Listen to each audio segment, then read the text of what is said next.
tumeanza mazoezi toka Jumatatu na leo tunapoongea ni siku ya 5 toka mazoezini.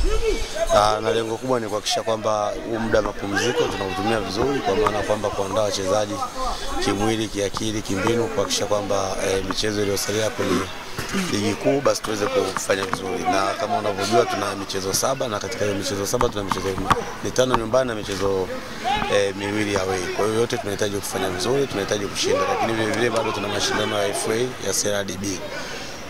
Kwa hiyo ni maandalizi hayo yote yanafanyika kwa wakati mmoja, kuhakikisha mashindano yote mawili tuendelee kwa pamoja na kuhakikisha kwamba tunafanya vizuri basi na kumaliza katika nafasi kwa maana nafasi nzuri. Ukiangalia bado tuko katika nafasi nzuri, lakini naamini kwamba kwa maandalizi tunayofanya na hiki ambacho tunakiandaa basi naamini kienda kuzaa matunda na mwisho wa siku tuweze kupata matokeo ya alama 3. Na hapa maandalizi tunayofanya tuna mechi ya FA tarehe 29 Kigoma. Kwa hiyo tunamaliza Kigoma, tunarudi kucheza mechi 3 nyumbani.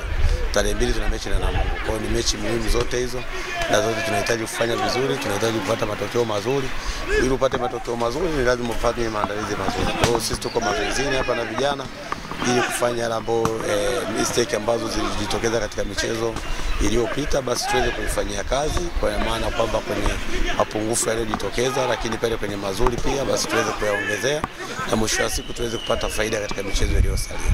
Ya kikubwa nafikiri ni kuboresha mbinu zote wazi na zipo na umezifanya, lakini kikubwa ni kwamba ni kuziboresha zile mbinu zilizopo ili ziweze kufanya kuzaa faida hasa kwa timu kwa pamoja, lakini kwa mchezaji mmoja na kwa vigrupu vya wachezaji na pia katika position ambayo unajua kwamba kuna eneo la kwanza ambao ni la defensing, eneo la pili la midfielder, eneo la 3 la attack. Kwa hiyo hizo sehemu zote tunazifanyia masahisho, kwa maana tunafanya masahisho kama nilivyosema awali.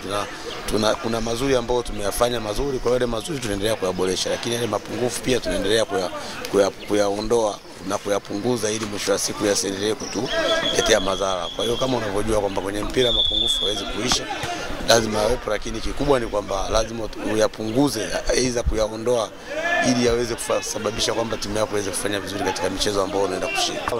Unapoendelea na mazoezi alafu baadhi ya wachezaji wapo pia kuna vitu vinakuwa vinapungua, lakini kikubwa ni kuzuri ni kwa sababu haipungui, kwa maana kwamba uzuri kinacholeta imani ni kwa sababu sio majeruhi.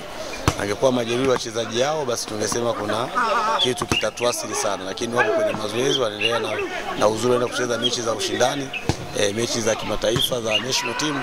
Kwa sisi kama technical bench haiwezi kutuasili sana, kwa maana kwamba yuko kazini, maana yake ni kwamba akija anaendelea na majukumu yake. Tungeathirika kama kwamba wachezaji ambao tulikuwa tumewakosa mazoezini hapa wangekuwa ni injury, wangekuwa wanaumwa, hapo kidogo ingeathiri kwa asilimia kubwa, lakini kwa hii ambao watu wako kwenye national team naamini kwamba sio mbaya sana, kwa sababu waenda kuongeza kitu kikubwa, kwa maana international games zinamfanya mchezaji pia endelee kuwa bora zaidi na kuimarika zaidi. Kwa hiyo sisi kwetu haiwezi kutupa shida sana.